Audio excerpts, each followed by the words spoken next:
千里之行，始于足下. A journey of 1,000 miles begins beneath the feet. We now gather in the Tao to travel the journey together.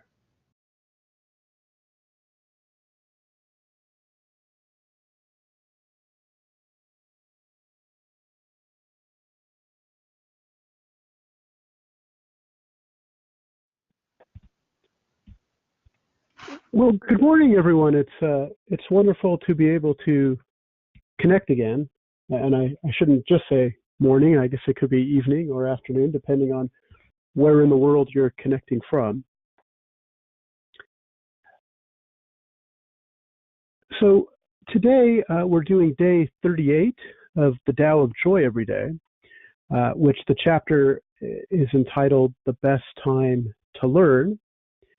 And the subtitle I chose is "The Present." And in thinking about that, when you're talking about the best time to learn anything, or really, in a sense, even you might even say, really the only time to learn. If you think about it, really is the present moment, and which isn't to say that you can't learn from the past, or even that you can't. It doesn't mean that you cannot plan for the future. Of course, you can do both of those things. But in terms of actual learning, or really in terms of the manifesting anything in the world, if you think about it, it can really only be done in the present. And one of the things I thought of as I was preparing this presentation is a saying that you sometimes hear. You might have heard some version of it, but it goes kind of along the lines of, you can't change the past, but we can change the future. And I always chuckle a little when I hear that, because the first thing I think of when you're thinking about the future is, if you're going to change it, what would you change it from, and what would you change it to? In a sense, at least from our perspective, locked in time, in a body in time and space, the future hasn't happened yet for us. The arrow of time hasn't moved into that yet. And so because it hasn't happened, it's like, well, what would you change it from? And I say all this just sort of to emphasize that really, in terms of tapping into the power of the Tao, or accessing our own power to affect our lives, I mean, if you think about it, it really only can be done in the present. And that's the main theme, or that will be the main theme of this presentation as it goes on. So, as always, I want to start with a review of day 37, which of course, as you may remember, was entitled "The Ultimate Warrior." And we talked a little bit about how the word warrior, having the word war in it, seems like an odd topic for a Tao meeting, because we often think about the Tao of being all about peace. And in a sense, of course, it is. It is about peace, balance, and unity. But as we went into last week a little bit, what we talked about was we used the example that Derek used in the chapter about the ancient Chinese warriors and how they understood that the martial arts that they practiced, they didn't do it so that they could use it to inflict damage. Rather, for them, it was a method of self-improvement, and also they honed their skills as a means of contributing to the general welfare of others. And I mentioned how they were the ones responsible, so to speak, for the protection of those who were either too young or too old, or possibly unable to defend themselves in the event of a war. And sadly, I mean, war in some ways, at least certainly in our time and certainly in the past as well, maybe even more so in the past, sometimes is just a reality, a sad reality of life that it occurs. But these warriors, these noble warriors, they weren't spoiling for a fight. They weren't aggressively looking for one. Their hope was actually to not have to use the skills that they trained for. And so their main goals were contributing to the general welfare of others and ultimately the promotion of peace, really. And we talked about the paradox a little bit of if you want peace, you have to prepare for war. And how true, sometimes paradoxes seem counterintuitive in a way or contradicting, a contradiction in terms, but there's often a lot of truth to them. And this particular one tends to be very true. So ultimately, we talked about them wishing to turn enemies into friends, and they never sought out reasons to fight. In fact, they strove to minimize the possibility of violence. They understood that the event of a violent act has the potential to trigger the vicious cycles of revenge and retribution. And so that's not something they want to do. So really, they were quite skilled at turning rivals into friends. And we talked about, especially at the end, Derek talked about how, once you start once you discover the Tao and you start making it a part of your life, one of the first things you realize is that a lot of the enemies you perceive are actually falsely perceived. In a way, once you start aligning yourself with the Tao and actually practicing the teachings, you begin to realize that you're the source of your own life. And in being the source of your own life, you manifest and create the things in your life. And so a lot of times, if you feel like everyone's against you, that may be quite different from the actual case. A lot of times that's our false perceptions, because often our feelings and our emotions get in the way. And we talked a little bit about how people who are skilled in the Tao, or skilled Tao cultivators, they just don't perceive hurt the way many people do. They don't, they don't get hurt. Their egos never get bruised. They realize that the part of them, the true self, it can't be damaged, can't be hurt, can't be offended. And so that's how they're able to consistently turn rivals or enemies into friends, because they recognize that they can't be hurt. And instead what they see is the compassion. They're able to see and understand the compassion for the other person who's behaving this way. Because if you think about it, people who are difficult, they won't necessarily be violent, but I'm sure we've all encountered people in our lives that are difficult to deal with. In a sense, people like that are often suffering themselves, but we don't tend to focus on that. We tend to focus on the suffering they cause us. And I think people who are very skilled and cultivate the Tao at the high level see beyond that to, why certain people can be difficult. And often it comes down to those people are suffering. And so because they don't perceive the hurt themselves, they're able to see ways to address the person's suffering. And I think that's really the key to how they consistently turn rivals into friends. So, and we talked about last week that as we find ourselves embarking on the new year here in 2019, that we have the opportunity, like the ancient warriors, to become promoters of peace as opposed to provokers of peace.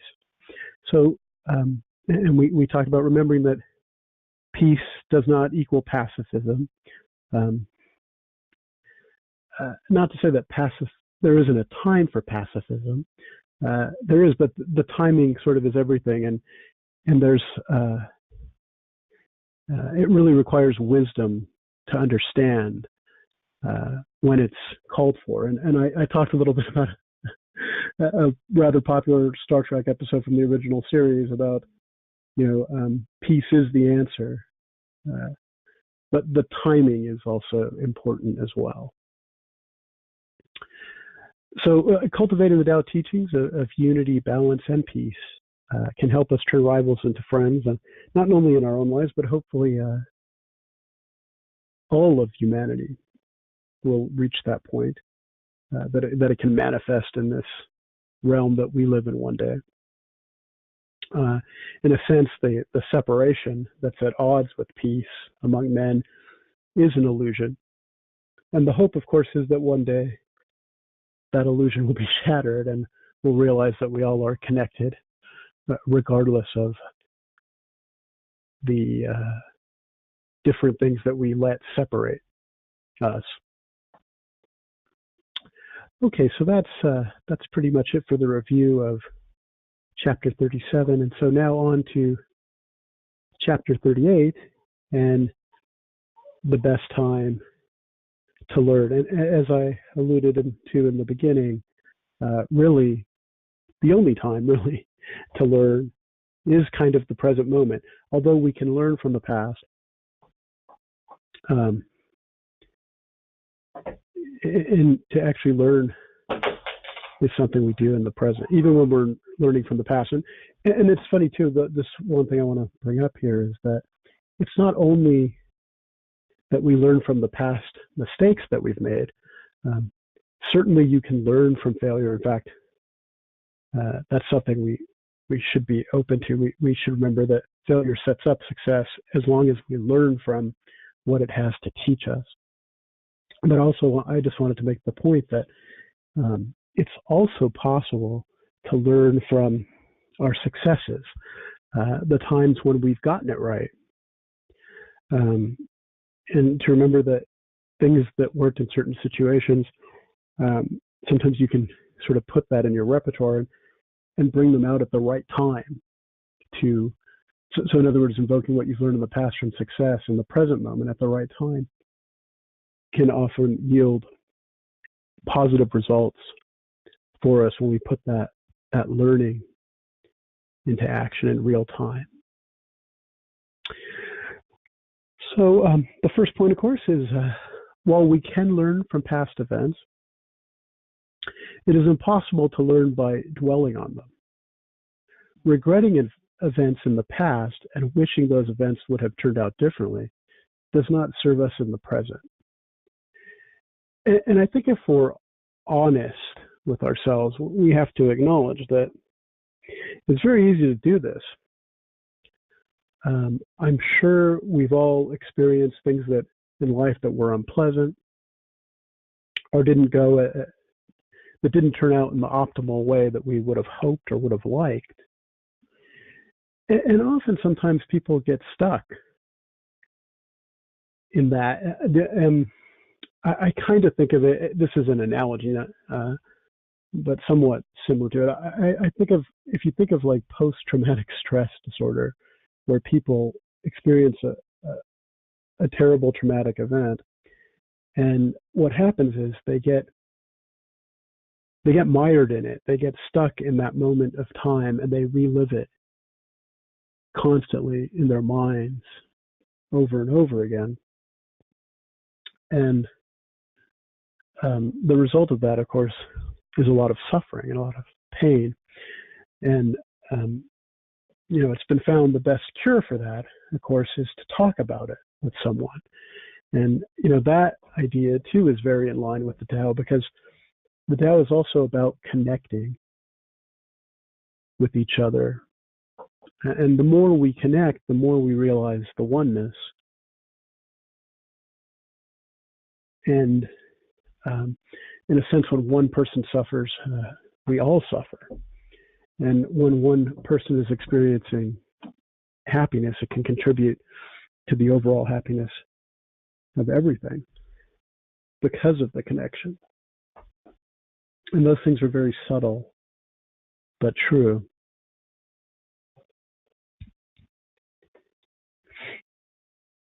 So, as with all things in life, our focus should be on the present moment, which is the only moment really where we have the opportunity to learn anything. And of course, in order to learn in the present, it's very important to cultivate two things. And the first thing is calmness, because if we're excited or too emotional, those can act as barriers to learning, and we won't recognize the opportunities that the Tao gives us to learn when we're in a heavy emotional state. And, that saying that always comes up in the Tao, or that you hear often about, can you let your mud settle? In other words, it's not like you escape emotion or turn it off. I mean, emotion is part of living. It's part of being a human being. Emotions are going to come up. We're not able to be robots that just don't experience emotion or don't encounter an emotional aspect. And there is, in fact, a part of our brain that exclusively deals with the emotional side of things. So the point is that not to eliminate emotion, but to give it time to run its course and then settle. And when you cultivate calmness, or you make it a goal to actively sort of practice being calm, it becomes easier to recognize emotions as they come up and to let them settle as needed. And as with so once those emotions settle, then that barrier is gone, and it's easier for us to learn, both to recognize the opportunities that the Tao will give us to learn in different situations. And, I'm not just talking about book learning, but it can be that too. I mean, if you're trying to read a book and gain information, I'm sure if you've ever been sort of in an emotional state while you're doing that, it's very easy to sort of get 3 pages into a book and realize that even though you read it, that you weren't focused because you were focused on the emotional state. And so really you have to go back and read it again without paying attention to the emotions, or giving them time to settle, so that you can focus on the present moment of what those words are saying as you review them with your eyes, or if you speak them out loud. And so when it comes to learning in the present, the thing that's very much a part of that is being calm and aware, awareness of what's really going on, what's going on at the exact moment. When you start to pay attention to what's transpiring in the present, sometimes you're forced to deal with the reality that oftentimes we're not connected to the present. We're elsewhere.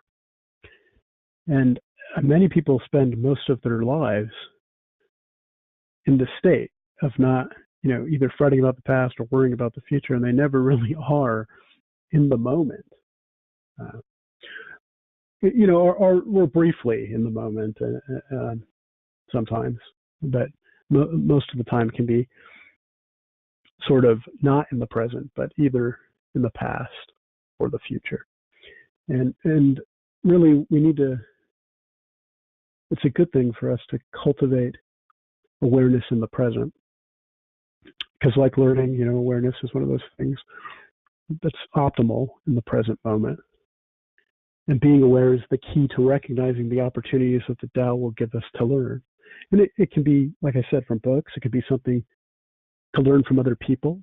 It can be the wisdom of knowing when to simply listen and to truly listen, to not think about what we're going to say next. but to actually really listen to what another person is sharing with us. Because one of the other things about learning is if you learn to cultivate truly listening to others, to actually practice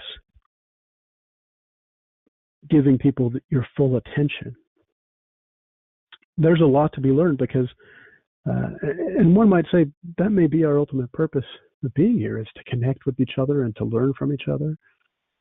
Even if you're an introvert, there's a lot you can learn from connecting with someone. And the best way to connect to someone and the best way for them to feel connected to you is for you to truly listen to them. Because I honestly believe that everyone we encounter in our lives, we encounter them for a reason. That the laws of karma are hard for us to understand, but they're there.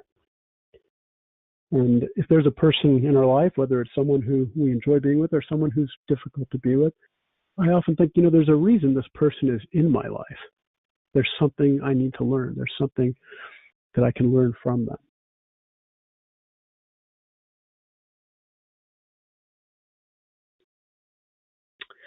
So when we live in the moment and are ready for the opportunities to learn that will naturally come up as we go through our lives day to day, we are tapping into the wonderful power of the Tao.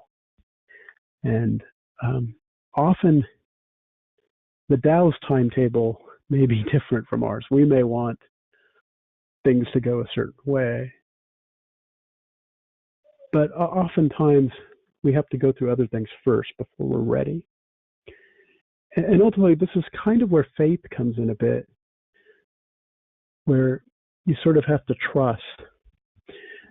While yes, the Tao is about taking control and power over your own life, your own reactions, and your own destiny, there is always timing involved. And a lot of that is, as with being patient, allowing your emotions to settle, it's sort of being patient for the right timing to come up for you to sort of exploit the moment, if you will, so that you can learn all you can from every moment that we live. So, as I said, often the karmic timetable of the Tao is often beyond our human understanding. And this is where, as I said, faith comes in, faith in the process of living. Having that faith can be very helpful. And we, of course, need to learn to trust that the Tao will bring us the lessons we need. Not only will it bring us those lessons, but at the moments we need them, at the appropriate moments. And as I think about this, often in life, we can encounter difficult situations. And there's two ways to look at it. You can look at it as, you can sort of fret and say, oh, this is awful, and experience all the emotions of awfulness. Or you can really turn inward and ask yourself, why is this happening? What can I learn from this? And it doesn't always even have to be an interaction with someone. I mean, maybe it's something as simple as, or as complicated as, your car breaking down. Now, that's never a pleasant thing. But then again, is it an opportunity to learn patience? Is it an opportunity to practice calmness in a difficult situation? As life goes flying by on the freeway next to you, right? Sometimes moments like that are the best time to be calm, to cultivate calmness, so that you can know what to do to safely get out of a situation.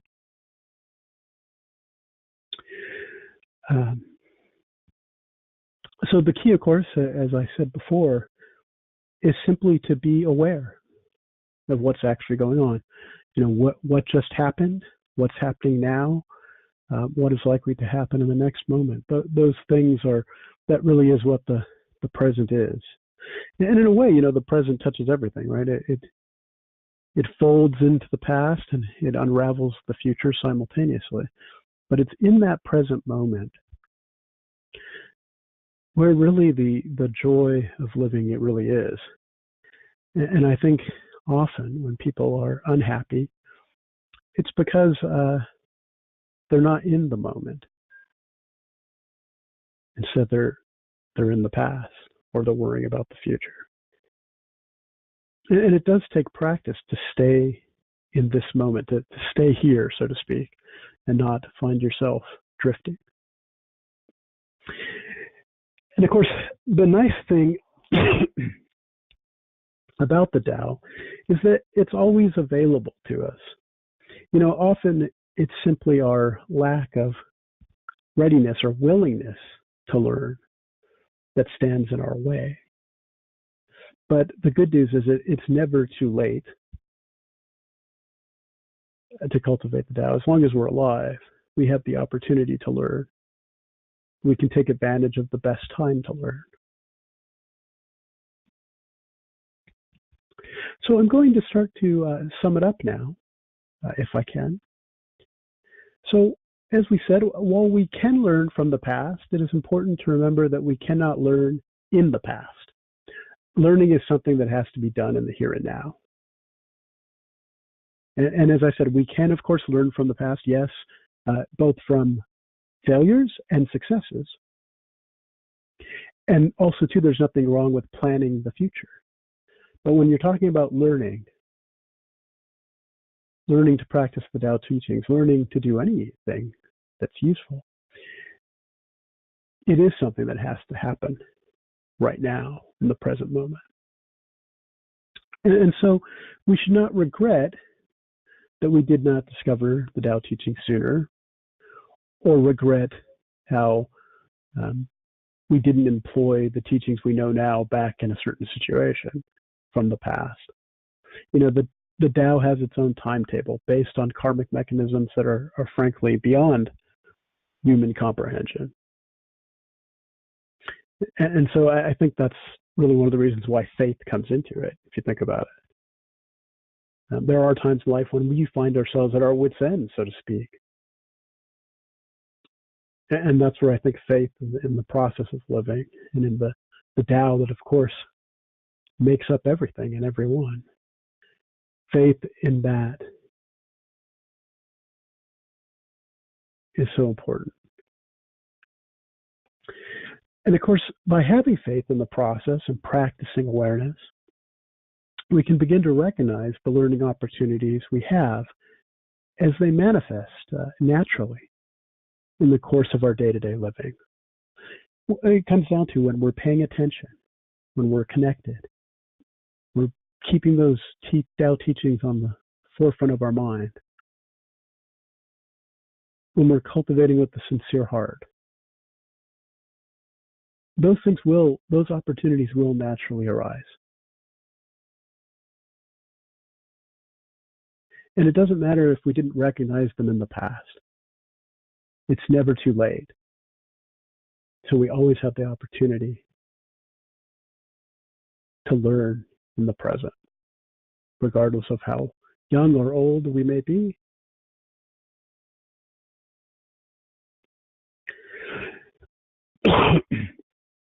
So when we take notice of what is going on in the present moment, the availability of the continuous process of learning will become apparent to us. And of course, learning is a continuous thing. It never ends. You take the smartest person in the world, but there's so much we don't know. And often the more we learn, the more we realize there is much more to learn. So learning is a never-ending process, and it's one that we need to. The habit of learning is something that needs to be cultivated in the present. And so, as Derek stated so clearly in this chapter, he uses this phrase: "The master will only appear when the student is ready." And how true that is. If you trust in the Tao, the help you need or the guidance you need will come up at the right moments. It's just a matter of taking advantage of them. And as long as there is air in our lungs and blood flowing in our hearts, it will never be too late to learn. And so, as always, I want to wrap things up with an invitation. If you've learned from the Tao teachings, perhaps you will be open to sharing what you have learned with others by presenting on a topic from the Tao perspective. or sharing the Tao insights you've learned with our community has the potential to deepen your understanding and the understanding of others. And there's all kinds of ways to share the Tao. It doesn't have to be in a public forum. It can just be with the people you love or the people in your life. And you can share it really simply by acting in a way that's aligned with the Tao. And so, as always, I'll end with a book recommendation. The Tao of Joy Every Day, a great book to use daily to help one study and learn the Tao teachings and put them into action. So there it was, the best time to learn, day 38, the present. Thank you all so much for taking the time to listen to me this morning. I hope I said something that was of use to you, and I hope you all have a wonderful Sunday. Thank you so much, Alex. That was great. This particular page from the book, I remember writing it like it was yesterday. So in a moment, I'd like to share with everyone a little bit about the genesis of that particular page and the thoughts that went into it. For now, though, Alex, I'd like to relay a question from Barry to you. And the question is the following. How do you feel about the desire to find reason in events that happen to us, such as encountering difficult people? Wouldn't it be more beneficial to let that desire go and just view every event as an opportunity for us to grow, rather than something planned for us as a lesson? Thank you. Yeah, I don't disagree with what you're stating there. There is sort of a and I didn't mean to sound as if encountering a bad person is something where you contrive a solution. Often it's just a natural awareness that gives you the ability to sort of do what needs to be done when you need to do it, and it's not even a matter of any thought process. I think it's this, with skill and practice, it naturally comes up. So I very much agree with you that it's not something that can be contrived, but at the same time, as we're learning, sometimes it's helpful to remind ourselves of certain things, at least until we reach that state where we can actually just sort of flow through life moment to moment quite naturally without having to have any contrived action. So I agree with what you stated very much.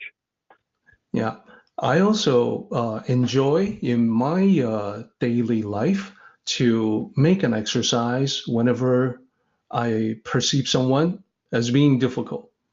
So the challenge that I would set for myself is to understand where they're coming from. Maybe they're rude because they had a bad day. Maybe they're under tremendous pressure. They're stressed out. It doesn't make the difficulty any different than what it already was.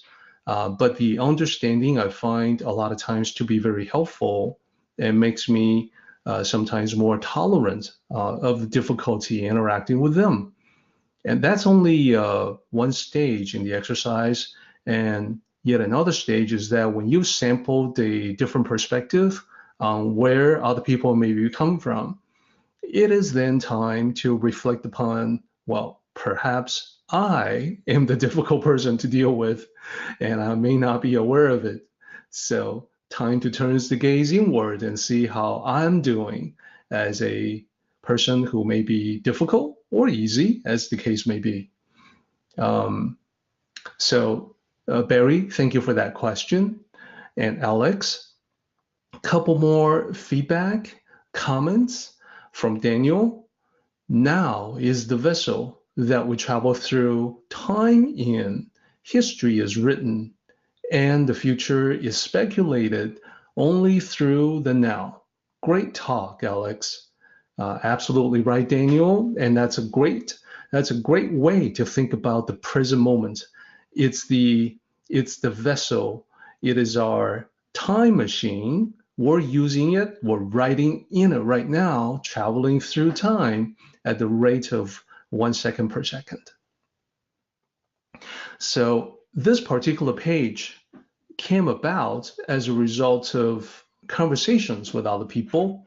So when enough of them have said, well, I wish I learned about the Tao 10 years ago, my life would be so much different today. I found myself agreeing with them, and I would tell them that I also thought the same thing. Me too. I wish I'd known about the Tao 10 years ago. When enough of this occurred, my conclusion was that perhaps the universe was trying to tell me something. So what would that something be? Perhaps that something is that you, myself, everyone else, we always complain about the past, but none of us can change it. It's in the past. Unfortunately, the time machine in which we are traveling through time doesn't go in the other direction. So literally the best time to learn is right now. And you can actually use this concept in the opposite direction.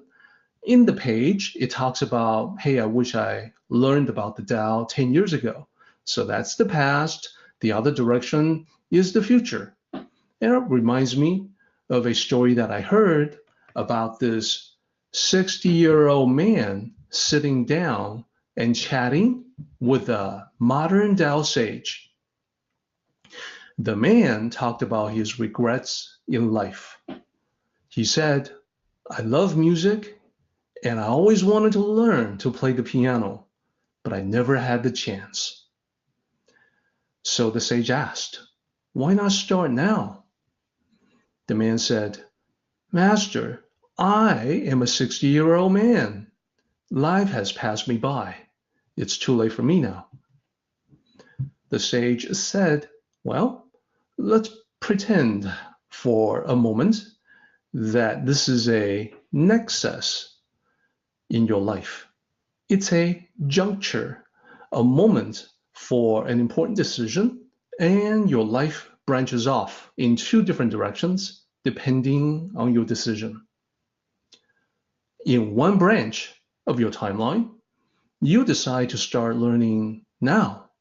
And 10 years from now, with constant practice, you have become pretty good at it. You enjoy creating music. You have a great time playing for yourself, your family, and your friends. In the other timeline, in another branch, you decide against learning. So 10 years from now, you are still regretting that time has passed you by. It's too late for you now. You never had the chance, the same as today, except now you're a 70-year-old man. So contemplating this, the man said, we're not really pretending for a moment that this is a nexus in my life, are we, Master? And the sage said, every moment is a nexus in your life.